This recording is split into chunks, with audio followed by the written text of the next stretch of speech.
So another day on site. Today we're installing glass. Let's see how this is a bit more complex than just installing it on a frame, which you normally would do for a shipping container. So for this, because we are installing glass on top of the aluminium profiles that are inside, we had already found out that, you know, if you didn't flush the glass to the exterior of the build and then seal it all around, you might have a little bit of a problem. Now this can take in a lot of water, but then you're not going to allow water go into the building. So what we did was flush the glass to the edge and then silicone that all the way around to create a nice and lovely seal. But yeah, let's take a look at it over here as it's been done. You can see it in practice here. So we move those glass pieces, move them right to the edge, and you can see we're running down the silicone all across so that you seal in the board and also the aluminum frames that carries up the frames, and also the aluminum frames for the glass. It seals all at once so that all of this becomes one seal. This is waterproof. This stops water from getting in, and you have your lovely seal here in the seam. Now, one of the most important things to think about when installing the glass for this steel frame build was actually the type of glass that we were using. You see, the thing about it is that if you do not think about the type of glass that you're using, then you might have a problem. Now, in this area where we can't really control the orientation of the build, basically that already been built for us, we can't control other things like maybe the size of the glass because, you know, they want a large office with large glass overlooking the property. Then we're stuck in one way of doing things. But then that leaves us with problems also, because if you have a large glass, sunlight can get in.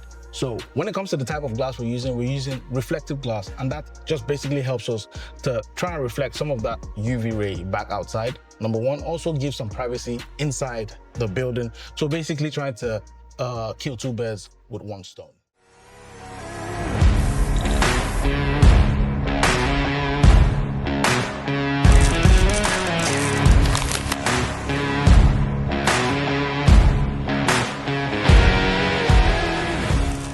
Today we're doing all our boarding. That's where we left off. But as you can see, we are almost concluded on that aspect. The internal boarding of the main walls themselves, you can see here. Difference is, once you're boarding wet areas, we've discussed this in many episodes, you utilize cement board for these areas. So what we used on the outside is partly used on the inside here in the wet areas so that it can withhold water. So this area is going to be our toilet. This area is outside the toilet. So from inside the toilet, this is the partition for the toilet, all the way in a U shape. We have cement board in there so that we can tile it all the way up. Same process is going on over here for the other two toilets that are in this build.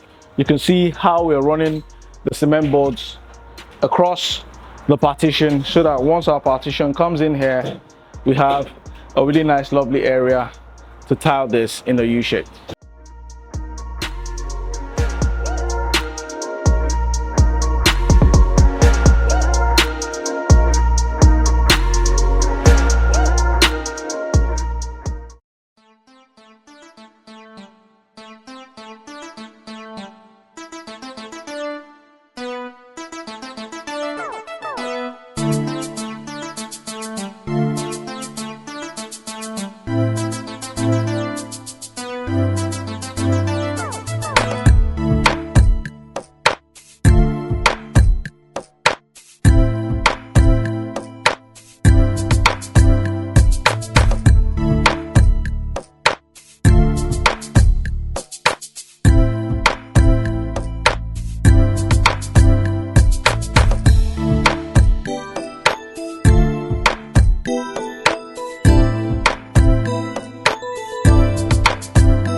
Again, we are going to be finishing up all our boarding. Once we've done the boarding, we'll be partitioning the spaces out into the individual rooms. Here we're going to have, I think, office and a toilet, and then of course the security house. Once that is done, then we can start everything that has to do with the flooring, and this kind of starts to really finish up the building. You know, now that we're doing the exterior, the interior is where we're going to focus on. Once the flooring is done, we screed it, we paint it, and boom, that's it, done.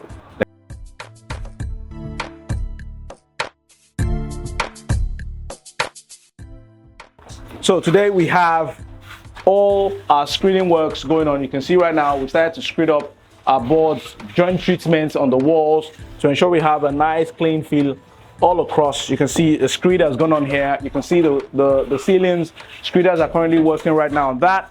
Another aspect of the build currently going on is the partitions. Same process as what we did for the external walls with the LGS track, but for this time, since it's a partition and it's on the inside, and also because it's also a dry area, you're gonna have POP board on one side and POP board on the other side. We're also currently running some electricals into our partitions. You can see how that works with all the electrical coming in through the roof and into the partition. This is gonna act as where the sockets will be, or switches, sorry, for where you can turn on the lights and stuff. And moving on to the middle area, you can see we've set up this area also. This is a double partition for this area. Moving into, which is the heart of the container, you can see what running conduits into a partition looks like here. This one has been fully completed. You can see the wires, as I initially spoke about, coming into our boxes here, our pattress boxes here, just ready for the rest of the board to come in on this side. Once that comes in, this wire comes out, and then you have the space for your sockets to be installed. And also going on also are the partitions for the toilets. We're currently running those at the moment. We've had to demolish the partition that they created here before just to create our own lines. This is currently going on right now. Let's see how that will turn out by the end of the day. Also after this process has been completed, we will be finishing up the screeding. Once screeding is done, we'll install the internal doors for the space and then tile the floors, or one before the other. Actually, we will tile the floors first so that we get the ground level and then install the internal doors. And on the outside, you can see here we're doing most of our cladding work now. We've started our cladding work. As you can see, this bolts on directly onto the cement boards. Cement boards are actually pretty strong. You can see over here as we are setting this up, basically you can see how we've bolted the angles straight onto the cement board. You can see it's not going anywhere. I'm pulling this, it's not going anywhere. Really lovely surface for it to go on. And because it's really lightweight, this is lightweight, the bolts are lightweight, the cement board is a bit heavy, but then the frame it's going on onto, it's lightweight, so that allows it to merge really well, not applying too much weight onto the walls that we've set up. Basically, you can see as we're doing this in sections. So this one is one section, this is another section here. So basically when you're cladding, you'll miss out the windows. So you do them in boxes. That's how we do them. We do them in boxes, long boxes, and then basically these areas will be smaller boxes to be filled up here, and also on top over here you have another box over there, and that completes this area. So cladding, everything is modular in a way, you know, everything is kind of modular in a way. You can see it here also. This will be a box, but for this one it will be different because this box here folds across the side here to create a really nice, lovely, clean, square feel.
have completed our cladding on the outside. Let me take you on a quick tour of what we've done so far. As you can see, the cladding aspect has gone on really well. We've added them on in sections like we spoke about. We've also gone ahead and added a lovely fascia here that encompasses or goes around the entire structure. You can see it starting from the side over there and runs all across the side. The function of something like this is basically to act as a rain and a sun stop.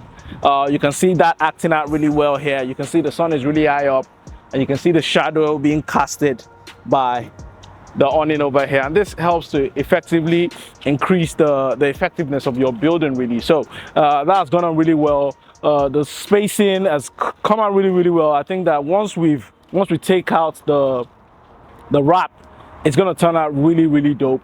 We've also ensured that the spacing doesn't follow to the top, so that we have a nice clean seal. We don't want water coming through that. We've also done our test. On the bottom over here, we're going to have a really nice row of chandelier lights just to add a little bit of an accent to the entire building. Can't wait till all this comes out really well. It's looking really dope. And as you can see here, we have all the spaces required for our CCTV. All of these wires are all across the boards, and they've come out really well. So let's see how this turns out once we're done. The next stage of this is, once we're done, we're gonna fit in our doors, our front door here, so that completes the look for the front of the ship of this build. Yeah, so let's go. I think after this building, we're going to go through a costing versus shipping container and see how both of them really turn out, and see how this one also turns out, see whether it's actually truly cheaper. I think it's actually cheaper, but then let's wait for that video. Let's go. Today we're doing some tiling within the space. You can see how we're putting up the tiles, and you can see what the function of cement board is here. Now take a look at this quick cross section. You can see where POP ends and the screeding ends. You can also see where the cement board starts, and also how we are putting up the tiles inside the space. You can see floor to wall tile, and basically this just makes this space really nice and waterproof, and you can have a toilet in here, so cleaning this would not be very difficult. Also on the other side, we are doing more of the same, cleaning out our floors and also tiling the other toilets within this space. This one has a different, more elegant feel. We used some Spanish tiles in this one. So yeah, same thing here. You can see this one is completed. Lovely spaces to give us a really lovely and clean finish. When that is done, we start with leveling the floors and tiling it all the way to the end. Let's go.